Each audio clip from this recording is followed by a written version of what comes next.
ભારતીય ઉદ્યોગપતિ ગૌતમ અદાણી અને તેમના ભત્રીજા સાગર અદાણીને અમેરિકામાં ચાલી રહેલા કાનૂની કેસમાં મોટી રાહત મળી છે. અમેરિકન સિક્યોરિટીઝ એન્ડ એક્સચેન્જ કમિશને બંને વ્યક્તિઓ સામે દાખલ કરેલા મુકદ્દમાનો ઉકેલ લાવવા માટે સંમતિ આપી છે. ગુરુવારે દાખલ કરાયેલા કોર્ટ દસ્તાવેજો અનુસાર બંને પક્ષો દંડ ચૂકવવા સહેમત થયા છે. ગૌતમ અદાણીએ આ કેસ માટે રોબર્ટ જે ગ્રિયફ્રા જુનિયરને હાયર કર્યા છે અને ગ્યુફ્રા પ્રખ્યાત લો ફર્મ સુલિવન એન્ડ ક્રોમ્વેલના કો ચેરમેન છે તથા તેઓ અમેરિકાના પ્રમુખ ડોનાલ્ડ ટ્રમ્પના અંગત વકીલ પણ રહી ચૂક્યા છે. આ સમગ્ર મામલે હવે લોકસભાના વિરોધ પક્ષના નેતા રાહુલ ગાંધીની પ્રતિક્રિયા સામે આવી છે, જેમાં તેમણે વડાપ્રધાન નરેન્દ્ર મોદીને આડે હાથ લીધા છે. તો આવો જાણીએ સમાચાર વિસ્તારથી. નમસ્કાર, જમાવટ સાથે હું છું પાર્થ.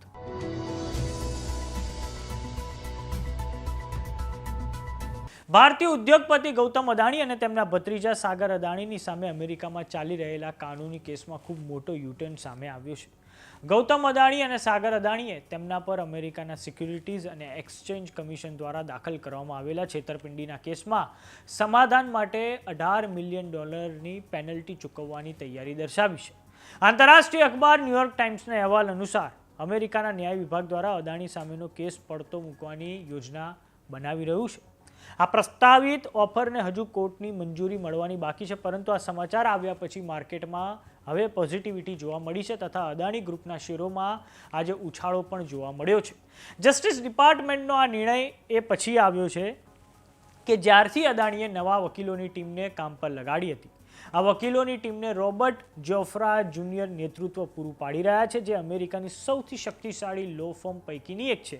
તે અમેરિકાના રાષ્ટ્રપતિ ડોનાલ્ડ ટ્રમ્પના અંગત કાયદાકીય સલાહકારો પણ છે. જોફ્રાએ વકીલો પૈકીના એક છે જેમને ટ્રમ્પે હશ મની કેસમાં પોતાનો પક્ષ રજૂ કરવા માટે રાખ્યા હતા. હવે આપણે જાણીએ કે ગૌતમ અદાણીનો આખો કેસ છે શું. તો નવેમ્બર 2024માં અદાણી અને તેમના ભત્રીજા સાગર અદાણી પર એવો આરોપ હતો કે તેમણે ભારતમાં સોલર એનર્જી કોન્ટ્રાક્ટ મેળવવા માટે ભારતીય સરકારી અધિકારીઓને $265 મિલિયન લાંચ આપી હતી અને આ બાબત આંતરરાષ્ટ્રીય રોકાણકારોથી છુપાવી હતી. સાથે જ એવો પણ આરોપ હતો કે તેમણે આ લાંચકાંડ વિશે અમેરિકી રોકાણકારો સમક્ષ ખોટું બોલીને ભંડોળ એકઠું કર્યું હતું. અદાણી ગ્રુપે આ તમામ આરોપોને પાયાવિહોણા ગણાવ્યા હતા અને બાઇડન વહીવટીતંત્રે તેમને વ્યાપક ભ્રષ્ટાચાર અને છેતરપિંડી ગણાવી હતી.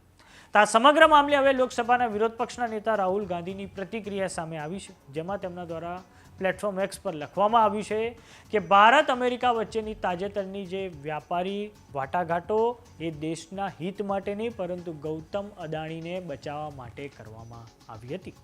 આપને એ પણ જણાવી દઈએ કે લોકસભાના વિરોધ પક્ષના નેતા રાહુલ ગાંધી અવારનવાર જે ગૌતમ અદાણી છે અને જે વડાપ્રધાન નરેન્દ્ર મોદીના સંબંધો છે તેને લઈને તેઓ અવારનવાર પ્રશ્નો ઊભા કરતા રહે છે.